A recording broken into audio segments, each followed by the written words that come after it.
If you're walking on the street and a police officer asks you for your identification, do you have to provide it? If an officer asks you a question, do you have to answer it?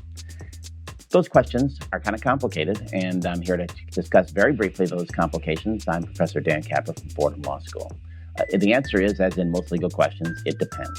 If an officer walks up to you and asks you for your identification, that is a consensual encounter, if that's all that they do. The idea of a consensual encounter is that the officer can do it without any kind of suspicion at all, because it's not considered a seizure under the Fourth Amendment. Because it's consensual, that by definition means that you don't have to comply. You can just say no. You can just say, I'm not giving you anything, I'm not going to do anything, I'm not giving you my ID, I'm not going to answer you. And technically, that is what can happen.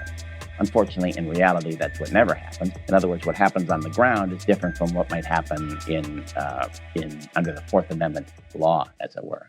At any rate, at least the law says that you don't have to comply with a police officer's encounter. You do, however, have to comply if an officer stops you, has reasonable suspicion. Then one thing that the court held in Terry versus Ohio and in later cases is there is an automatic right for an officer in that circumstance, once they've stopped you for whatever crime that might be of reasonable suspicion that you have committed it or about to commit it. You have to give them your ID if they ask for it. Actually, the major investigative tool that's permitted during a Terry stop is determining who you are. And so there's no right to refuse to give identification in that circumstance. There's no Fifth Amendment right. There's no Fourth Amendment right. That's basically something that has to be complied with. In terms of a search of the pockets, that's a little bit different, or a search of somebody's pocket or backpack or whatever it might be. That need not be complied with either in an encounter, of course, because it's completely consensual, but also even in a stop. Well, of course, they can ask you to comply, but you do not have to comply. And the reason that is that the officer's search powers under a stop and frisk are limited to weaponry, reasonable suspicion that there are weapons. So they can't simply ask you to, or even order you to turn over what's in your pockets unless they have suspicion that there's a weapon there.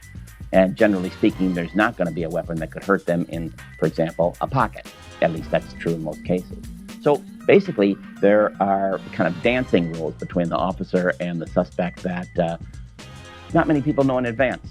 And officers don't always comply with when they come into these situations. But those are the rules. And giving you these rules is Professor Dan Capra from Fordham Law School, and I'm here for Talks on Law.